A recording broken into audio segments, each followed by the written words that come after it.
Am I the a-hole for not adopting my wife's child? Original post. I, 27 male, used to have a wonderful relationship with a woman I love, 26 female. However, 5 years ago, she got drunk, had a one-night stand, and got pregnant from it. It can't be mine. I can't have kids due to a horseback riding injury when I was a teen. She didn't get the guy's name, no way to find him, so he's out of the picture. My wife decided to keep the baby, and we almost went through a divorce, but couples therapy made us decide to try again. We're still in therapy now, since I still have a hard time trusting her. So, she had her son. We talked a lot about it, and I made it clear that I'm okay taking on a step-parent role, but I wasn't willing to fully be his dad. I wouldn't adopt him, but I would help raise him and get him off to college. My wife agreed to this, became a stay-at-home mom so she could take care of him with help from her parents, and I've pretty much been the fun uncle-like guy. I play with him, buy him games, try my best not to resent him, and I am in therapy for this, and mostly just stay out of the way of my wife's parenting. He even calls me uncle instead of dad. He knows I'm not his father, and is just happy to play video games with me and chill. Well, recently, my wife has started talking about me adopting him, something I'm not willing to do. I made it clear that if anything happened, he would go live with her parents, and I'd send child support. If they couldn't take him, I wouldn't put him into foster care or anything, but I also wasn't willing to take on the responsibility of being his father when I'm not. I'm happy being an uncle to another man's kid, since that's what life threw at me. This has greatly upset her, and she's trying to find a way to force me into adopting him. She's even been manipulating the poor kid, saying he should start calling me dad instead of uncle like he has his entire life, which is upsetting and confusing the poor boy. This situation has worked for the last 5 years, and I don't know why she's trying to change something that isn't broken or force me into a role I told her years ago I wasn't willing to accept, which she was fine with until just recently. Now for the top comments before reading the update. Everyone sucks here. Everything about this is pretty terrible. Her cheating, you purposefully distancing yourself from the child, who is not yours through no fault of his own. Not to mention you being the only father figure he's ever known. Dads don't need to be blood. You all sound like a-holes. Except the little one, obviously, who I just feel so sorry for. Sort yourselves out for his sake. Exactly. If OP couldn't grow past his resentment of the kid not being his, then he never should have agreed to stay in the relationship. It's not fair to the child. Either he needs to be all in or out. You may want to check with an attorney. Regardless of whether or not he is your biological child, you have been raising and supporting him. Even if you don't adopt him, he's likely yours in the eyes of the court. That said, not the a-hole. You had an agreement. You supported her decision to keep the baby. You worked through her infidelity. She wants to have her cake and eat it too. I have checked with 2 lawyers. One actually my brother-in-law and one an outside party. I was not put on the birth certificate and was actually told by both that the fact that he wasn't mine was grounds for a quick divorce, no matter how long it's been. If we divorced tomorrow, I would basically be walking away free. My brother-in-law was disgusted with his sister when he found out and was even the one to suggest I get the divorce. My other lawyer is much more neutral about it all, so I trust what he says. Not the a-hole. Once she cheated on you, she lost the right to ask anything of you. You set boundaries that she agreed to, and now she pulled the child into this to try to get her way? You worked through divorce once, but something like confusing the kid by making him call you dad when you've been uncle all his life would be a deal breaker for me. You're gonna have to sit her down and let her know that if she's going back on her word, she's making your previous decision to divorce come back to light. Not the a-hole otherwise. Now for the update. After reading everything, I told my wife I was leaving and pursuing that divorce. I think I've been ready to do so for a while, but just needed a push. This has led to a complete meltdown, but I stayed firm, packed everything up, and moved in with my brother across town. I have already contacted the landlord to tell him I would pay for 2 more months' rent. After that, everything needs to be switched to her. Talking to my lawyer, it was verified that, due to the process I went through after the birth to establish I wasn't the father, I would not have to pay child support or alimony, which is something very rare and uncommon anyway where I live. He's already working on the paperwork. No idea when it'll all happen, but once it does, I'll cut full contact. My wife has tried to call and text multiple times, but I've refused to talk. Next story. Update. Am I the a-hole for wanting to break up with my girlfriend when she said she wanted to keep things casual 8 months ago and now wants to move in with her kids? Original post. I, 34 male, have been seeing this woman, 41 female, for the past 8 months or so now. She was just getting out of a messy divorce and wanted something casual and fun. I told her I wasn't looking for anything serious either and made clear I never wanted kids because I knew she had 2 daughters in high school. We've had effortless chemistry, but we've never gotten more serious over the time of our relationship. A few days ago, she brought up the idea of her and her kids moving into my place. I figured because I live on the beach, she just wanted an upgraded lifestyle, but then she brought up how the town I live in has a much better public school system than the one she's living in now. She's super sweet, and I've met her daughters and they seem very nice, but I'm like, WTF? How do we go from a casual relationship to moving in and me becoming a stepdad overnight?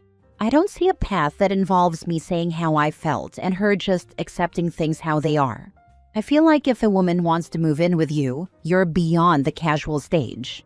She's even joked a couple times recently about how she knows she can't give me anything I don't already have, but she can always give me a cute baby. Shaking my head. Like I said, she's really nice, but this is just way too much all at once. Now for the comments before reading the update.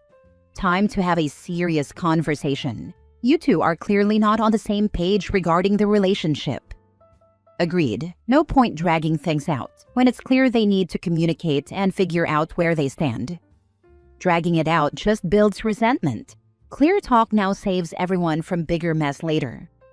Not the a-hole. Quite frankly, I really worry about a woman who is newly divorced and is already at the stage where she wants to move her 2 minor children into the home of a man she's not in a committed long-term relationship with. You need to have a very frank and an open discussion, and quite frankly, you probably should end the relationship at this point. If I were you, I would be very mindful of your birth control going forward, because this sounds like she may try to baby trap you. Exactly. Even if she's the best girlfriend in the world, she's a crappy parent, and that should be a huge red flag. Yep, get out before she legit baby traps you. The comments about could give you a cute baby are a warning. Treat them like the red flag they are. The situationship has run its course, and it's time to move on if you don't want something serious with her, before she gives you an 18-year commitment. Now for the update. Just want to start off by saying I appreciate all the advice and support from my last post. I told the woman that I was seeing that I couldn't continue on with her, and that the idea of her moving in with her teenage daughters after 8 months of casual dating was too much too soon. She was mad and went on and on about how I wasn't a good guy and that I used her and all that. I just hung up after a while and blocked her. On one hand, I feel like an a-hole for just dumping her out of the blue, from her perspective, but I honestly feel relieved. I think she was hoping I'd get her pregnant. After thinking about it more, I realized how could I possibly be with someone long-term who wanted to move in with me with her 2 teenage daughters, after a casual relationship for 8 months. I met her daughters in passing just once, and she wants to move them in with us? I think I dodged a bullet but still feel a bit bad. She's gorgeous and fun, but a bit dangerous too, I suspect, LOL. Seems like you dodged a bullet. No kidding. That kind of pressure after saying she wanted to keep it casual is a huge red flag. OP definitely made the right call stepping away before it got even messier. Sounds like she was looking for a man to pay her bills and play daddy, but doesn't want the commitment of a real relationship. You wanted to bang a hot chick casually. I'm not sure how you'd think that would end well, honestly. She's clearly not a good mother if she operates like this. Women don't always get called out for being homosexual the way men do, but moving 2 teen girls in with someone as unvetted as an 8-month casual relationship? They're just collateral damage in her dating wake, aren't they? Exactly. If the roles were reversed, people would be sounding every alarm. Her poor judgment put her kids in a risky situation. They deserve better than to be afterthoughts in her dating life. Well done. It was not out of the blue. You never need a reason to end a relationship. But as you keep saying, this relationship was casual, and you told her precisely why it would not work. Her judgment is trash. You should never move your children into a home with a man they do not know after 8 months. You may be a good guy, but a good mother would never take that sort of chance. Anything could happen to her girls. I'm willing to bet she's losing her place or has some financial difficulties happening and was looking for a way out. Or she is just crazy. Not the a-hole. Next story. Am I the a-hole for not babysitting so my mom can go on dates with her fiancé? My parents divorced when I, 16 male, was 1, and I live with my dad and see my mom every other weekend. Why? Because she moved too far for them to share custody equally, so dad got custody since he was settled and wasn't moving for unstable reasons. Mom followed a guy to another town, a guy she wasn't even dating seriously or for long, and she moved again before I was 5 for another guy. My relationship with mom is kinda strained. Sometimes she makes an effort to actually be a mom, other than every other week, but it feels like she never cared as much about me as she did the guys she's dated.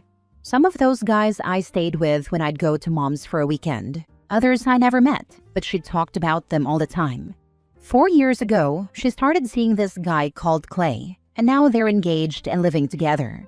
When I spend weekends at my mom's house, I sleep in the basement on the couch because Clay's got 4 kids, and I didn't want to share a room with his sons, who are really young. It bothers my mom and Clay that I wasn't more open to being a part of the family, and mom and I fight about it at least once every 2 or 3 months when I'm there. She doesn't get why I'm not more invested. I refuse to spell it out for her. Now we're fighting about babysitting. Since she and Clay live together now, they feel like I should babysit so they can go on dates, and I refuse. Doesn't matter if I'm there or with dad, she expects any weekend they want to do something that I will drop whatever and babysit. When I'm at her house, I avoid it by staying out late exploring where she lives and going to the gaming store for hours to look around. When I'm with dad, it's easier to just say no, and she can't make dad send me over to her to babysit. And it makes him mad that she expects me to drive almost 3 hours each way to babysit for her whenever she feels like it. My mom said I need to accept that Clay and his kids are going to be my family, and I should try to get to know them. She doesn't realize that once my 18th birthday comes, she won't even be my family anymore, and I plan to go no contact. Am I the a-hole? Not the a-hole. Tell your mom that Clay is the person here responsible for childcare. He is nothing to you, and you owe him nothing. If Clay wants to go on dates, he should look into care.com. I mean, he got babysitters before, so I don't even get why they'd be so unwilling to keep doing that. I'm not here to be free child care for them, and he has his own family to send them to if he wants free or cheap. Because they don't want to pay for child care. They expect you to provide it willingly and for free. Not the a-hole. No contact. You're not obligated to keep people in your life who repeatedly show that your needs, boundaries, and feelings don't matter. You're allowed to protect yourself. But also, if there's any part of you that wants something more from your mom, closure, peace, clarity, anything, it might be worth saying something before you go no contact. Not for her, but for you, so you're not left holding resentment you never got to voice out. Hope I could help. Thanks for the advice. I don't think I have anything I really need to say to her. A few years ago, I would have had more to get off my chest. But dad got me therapy, so I didn't need to say it directly to her anymore. Are you not legally able to say where you want to live? If she pushes, tell her you'll go in front of a judge and tell them why you don't want to be there. I believe in most places, at your age, you would have a say. Last story. Am I the a-hole if I left my husband at the ER overnight? I, 29 female, and my husband, 31 male, were visiting his family in another state for a cousin's wedding. We've been married 3 years, no kids yet. My husband likes to drink, and at the reception, he definitely overdid it, taking shots with his cousins and ignoring the fact I asked him to slow down because we had to drive back to our Airbnb. Long story short, he ended up tripping over the curb outside the venue while we were waiting for our Uber and cut his forehead pretty badly. He was super drunk, belligerent, cussing at the paramedics, and refusing stitches. At the hospital, he kept yelling at nurses and trying to take off his IV, so security had to come in. They eventually sedated him so they could clean him up. At that point, it was already 2 a.m., and I was exhausted, embarrassed, and honestly mad. I asked the nurse if I could leave since they were admitting him overnight for observation, and she said yes. I called an Uber, went back to the Airbnb, showered, and went to bed. His mom and sister started blowing up my phone around 7 a.m., calling me heartless for leaving him alone, and saying I should have stayed in case something happened. He's fine now, just has a bandage on his forehead and a big hangover, but everyone's treating me like the villain. Am I the a-hole for leaving him there overnight instead of staying with him in the hospital? How did they find out? Did he call them playing the victim? Not the a-hole. Yeah, he called them the next morning all mopey. Didn't mention the yelling at nurses part either. Don't have kids with this man. I married someone like this, and they still overdo it, and it means I can't trust them overnight with the kids. My friend married someone like this, and now she's scared to divorce him because it's so hard to get full custody. And he's a danger to her kids overnight, so she chooses to stay to protect her kids. It's sad and frustrating. People can drink too much without turning into a-holes. If he can't, he should forego overindulging in the future. You're helping him figure out what he should have realized himself by now, not the a-hole. I'm hoping this is a wake-up call for him too. Thanks. Considering he called his family to complain about you leaving the hospital, I don't think it will be. Exactly. If it was a wake-up call, he would have been very embarrassed and mortified about his behavior and sincerely apologized, instead of calling mommy to play the victim. Also, another big red flag is that his family saw nothing wrong with his behavior. Not the a-hole. I think probably most women would go home at that point. I might also be planning a conversation about alcohol. I always tell him to slow down when he drinks, but he never listens. I was done babysitting that night.